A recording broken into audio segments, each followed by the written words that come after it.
Number 1. Student. I don't try to run home every time I see a thunderstorm on the way. In fact, I'm the sort who'd rather not be home during a thunderstorm. And when this happened, actually, I was living in a college dormitory. It was my sophomore year of school, and I was rooming with a good friend named Peter that I had made during my previous year. So we got along great. I just don't want anyone to think that there was anything at home that kept me from going back. No, I just really like being out in the storm. And no, that doesn't mean I like being rained on because, although it likely doesn't bother me as much as it might bother other people, I don't particularly care for it either. What I do like is being at a cafe, a bookstore, hell, even a Walmart, during a storm.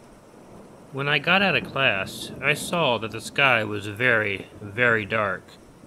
The pressure was dropping, and I could tell that there would be quite a storm on the way. I opted at that point to head on over to the bookstore coffee shop that I mostly like to study in.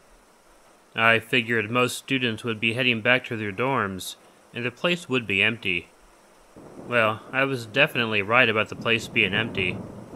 Other than 2 employees, one on the bookstore register and the other a barista, there was only me and one other person in the place. It wasn't a big store like a Borders. It was a little place. There was a table right by the window that I put my stuff on, and I could watch the storm from there. I barely made it in before the rain began to fall, and it fell hard. I was working on my laptop, running some statistics through SPSS, and really having a calm, nice time. It was after quite a bit of work that some movement outside caught my eye. Looking out the window, I was surprised to see my dorm roommate outside in the rain. He didn't even have an umbrella, and he was soaked from head to toe. He was walking along the opposite side of the street from me. He stopped in front of a shop, and then looked back and forth a few times. After that, he turned, and walked back the way that he had came. I found it weird, but wasn't really sure what to think about the whole thing. Maybe he just got caught up in the storm, and figured that he was already soaked, so he might as well go about his business. Maybe he turned around and headed back to the dorm. I don't know. About half an hour later, I saw him again. This time, he continued walking in the direction and didn't turn back. Maybe he had forgotten something the first time. I am not really sure. However, the fact that he had been walking around in the rain for such a long period of time without an umbrella had me a little concerned. I got up, walked over to the door of the bookstore cafe, opened it, and looked for him. I didn't see him anywhere. I sent him a text message as soon as I got back in the store, but didn't really expect to hear back from him. I let him know I was in the cafe, and wondered what he was up to, walking in the storm. If he was soaked to the bone, then it was pretty unlikely that he would be able to text me on his smartphone. I put it out of my mind. After a while, the storm died down a little bit. When it stopped raining, I went and headed back to the dorm room. The sky was still dark, and it was obvious the storm wasn't over, but I felt like getting back to the comfort of my room. I was also curious as to what was up with my roommate. When I got back to the room, the door was unlocked. I immediately thought that meant my roommate was in there. However, he wasn't. It was very odd that he had left the door unlocked. I've never known him to do that. But everyone makes a mistake every now and then, right? As I was sitting there at my desk, I got a notification for a text message. I looked at my phone and saw that it was Peter. The message was for me not to come back to our room, because he had a girl over there. I found the message to be pretty chilling. It was so odd that I got up, went and locked the door. I also put the chain on it. I went back to my desk and looked at my phone. I kept wondering how to reply to the message. It was so weird. I guess I wanted to know what he was up to, so I replied that I wouldn't come back until he told me he was done. I don't know why, but I figured he was up to some sort of game, and I wanted to see what. About a half hour later, the doorknob moved. Immediately, I got up and crept to the door and looked out the peephole. Some guy I had never seen in my life was trying to get into the room. I went and grabbed my phone in case I needed to call campus police. I heard a key slip into the lock, and this person attempted to open the door. And thank God I had put the chain on. The very moment the chain restrained the door, it quickly closed, and I heard whoever it was actually run down the hallway. The whole situation was just too weird, and I called campus police. I tried texting Peter several times. I never got a response. He never came back to the dorm room either. Eventually, a missing persons report was filed. This happened 5 years ago, and neither me nor Peter's family have heard anything about him. All we had to go on was his bizarre behavior in the storm, and a description I had of the man through the peephole. No one had keys to the room but us two, so whomever that was, he had gotten Peter's key, and obviously his cell phone. Whatever he was coming back to the dorm for, he was trying to make sure I wouldn't be there for it. I've never seen him again either. I do miss Peter quite a bit, but I also wonder if I would have disappeared too, if I hadn't been so nervous that I put the chain on that door.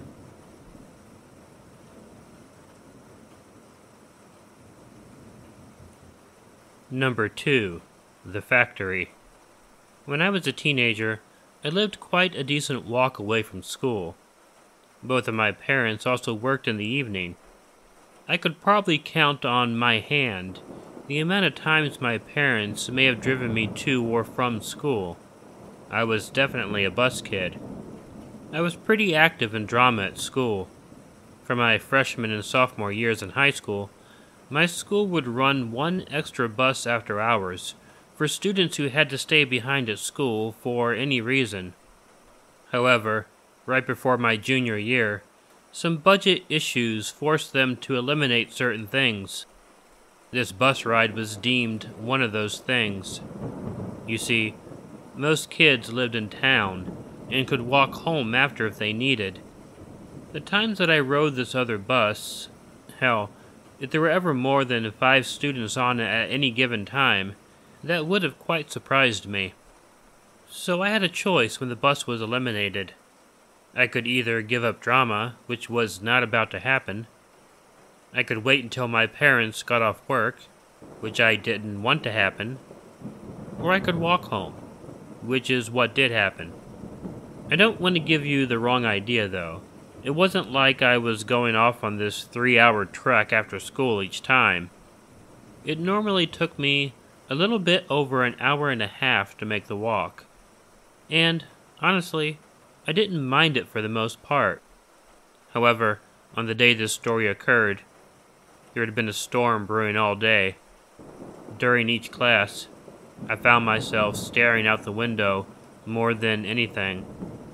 I kept hoping it would dissipate. When it hadn't, by my last class, I had to decide whether I wanted to take the bus home and miss drama, or risk walking home in the rain. Quite obviously, I chose to take my chances and walk. I felt I was lucky when I got out of drama. Although the clouds had been looming all day, no rain had actually fallen. I just hoped this could continue a couple hours more, so I could get home nice and dry. Just as luck would have it, though, not 20 minutes into my walk, little drops began to fall. When a nice sprinkle was threatening to turn into something worse, I decided to cut through this closed-off property that had an old abandoned factory sitting on it. It was not gated off, but it always had plenty of signs on the property telling students not to trespass. However, going through it would shave some time off of my walk, and hopefully I could beat the downpour. I didn't get halfway through the property when the rain really began to fall. Accepting that I would get wet, but not wanting to get soaked, I made a run straight for the factory. I was originally simply going to stand under the overhang. However, two things. I figured out pretty quickly that doing that would not keep me much drier, and I noticed that the door by where I was standing was broken and not boarded shut.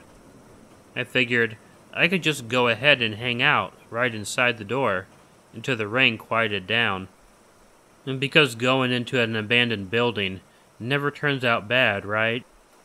I know a lot of people get kicks from being inside abandoned buildings, but I don't quite get that myself.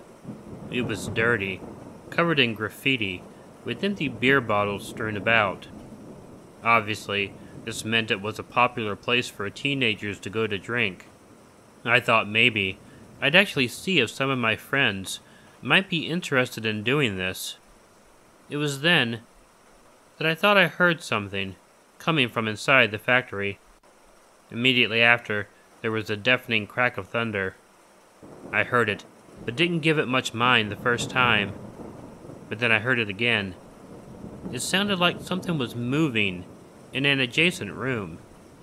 I told myself it was likely a snake or a rat. But I also realized that the storm was rather loud, actually. Whatever I was hearing was definitely bigger than that. I considered simply running back into the storm. It was really coming down now, however. I would have been soaked in an instant, and for all I knew, what I was hearing was probably nothing big. Hell, it may have been a cat, and I decided that it probably was a feline. There was another ear-destroying crack of thunder, and then I definitely heard what sounded like an awful moan or something. I thought, I must have wandered into something I probably wish I hadn't. I almost thought about leaving and going into the rain, but when I heard the noise again, I decided to follow it and see what was going on. Wow, my heart was beating so hard as I walked around the corner. I saw the open door to the room, and after taking a moment to catch my breath, I turned the corner and looked in. I was freaked to see a girl about my age in the room. Her hands and feet were bound, and she had a gag in her mouth. She looked at me with pure terror on her face. After taking a moment to recover, I ran over to her and began untying her. When I ungagged her, she gave me a hug like she knew me. She then got up and insisted that we leave the building right then. I tried to get her to explain, but she ran right past me. We both ran into the rain, immediately being soaked. We were closer to the school than my house, so we ran back there when she called the police. The girl had been abducted by 3 guys around my age. In fact, 3 guys who went to my school. She didn't know why they had left her there in the factory, but they tied her up and dropped her off there. She was expecting them to come back for God knows what, but I guess fortunately, I got there before them. I don't want to really go into what happened afterward. Although no one was physically hurt, the girl was seriously mentally hurt. However, no one was punished for what happened either. I hate thinking about that.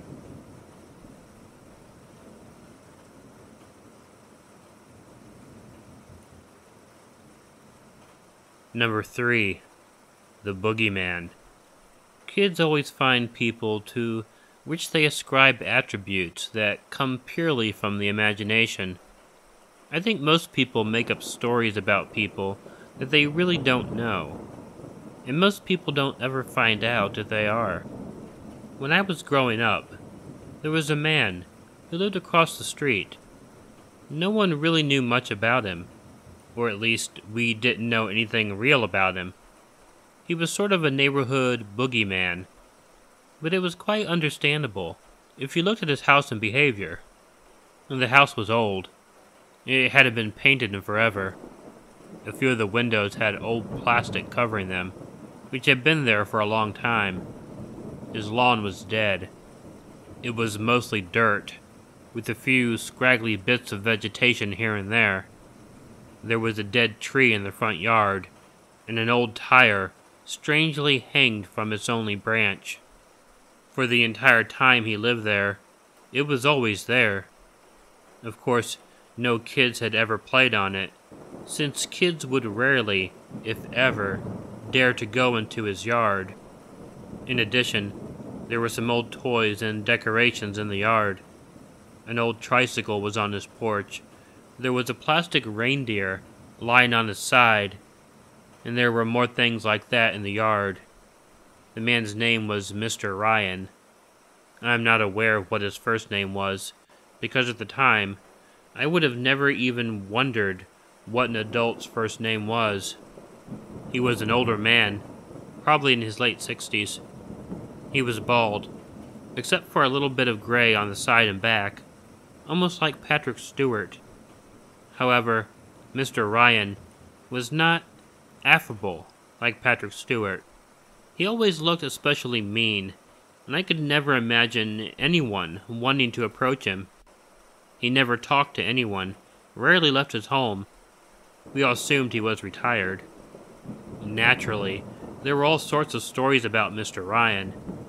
The most popular one was that he had killed both his wife and son many years earlier. He had gotten off on a technicality and was ostracized by the community.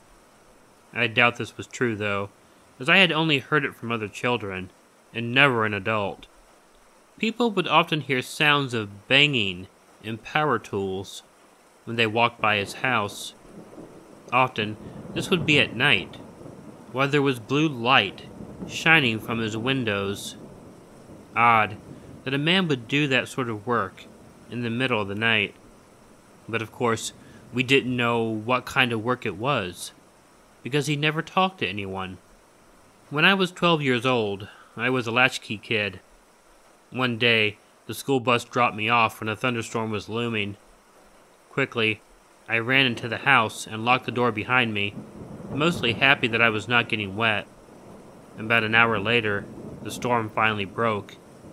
It was almost like it was nighttime, but it was occasionally lit up by a bright flash of lightning, followed by deafening thunder. I don't know if 12 years old is too old to be afraid of thunderstorms, but I know that I was pretty scared. I always locked the door when I got home. I got on the couch, wrapped myself up in a blanket, and tried to simply watch television and forget the fact that it was storming outside. Only maybe 20 minutes after the storm began, the lights and TV flickered. Before the electricity went out, the house fell silent. I was terrified, but I kept telling myself that there was no issue.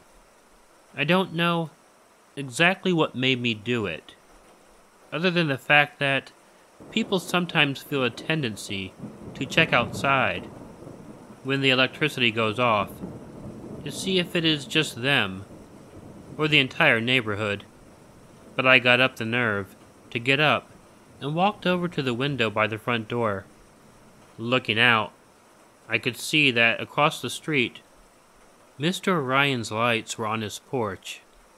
He had electricity. I looked to the house to the side and also, their porch lights were on. It was just me. In a moment I will never forget, a strike of lightning lit up the sky in the entire neighborhood.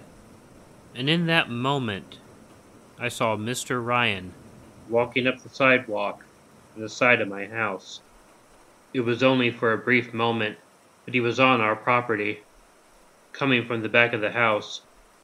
He could have shut off our electricity. Frightened, I ran over to the couch and curled back up in my blanket. Not long after, I heard someone trying to turn my doorknob, and it was locked, but it continued to rattle a little bit. I hadn't hooked the bolt though. Gathering up every nerve I had, I ran over to the door quickly, bolted it, and ran back to the couch. There was another flash of lightning, and I saw someone at the door through the window. I had no doubt it was Mr. Ryan, and I knew he was trying to get into the house. I grabbed the phone and called my dad. He told me that he would call the police and hurry home. He told me to go and lock myself in his bedroom. I did that. I was on the bed and scared of every noise I heard. Eventually, I did hear the door open. I was terrified when I heard someone running up the stairs. However, I felt relieved, and it was my dad telling me to open the door. When he had arrived, Mr. Ryan had already left. He hadn't tried to break into the house, I guess. I doubt the police, when they arrived, even believed me. They knew about the stories people told about the old man. However, my dad informed them that someone had opened the power box outside and thrown the switch that cut off the electricity. Because of that, they went over and spoke to Mr. Ryan. My father also had a talk with him. They never told me what they talked about, and Mr. Ryan never came back to the house. The very few times I ever saw him, though, he would always give me a look that made my blood run cold. I guess part of me always believed the stories about him were made up, but after that day, I was convinced he was up to something. Fortunately, my parents taught me well about locking the door when I got home, or I might be telling a much different story if I was telling a story at all.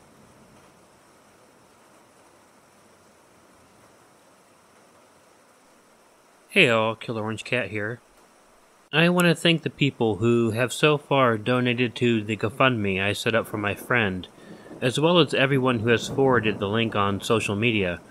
It is greatly appreciated, and I think you all deserve to be thanked for it.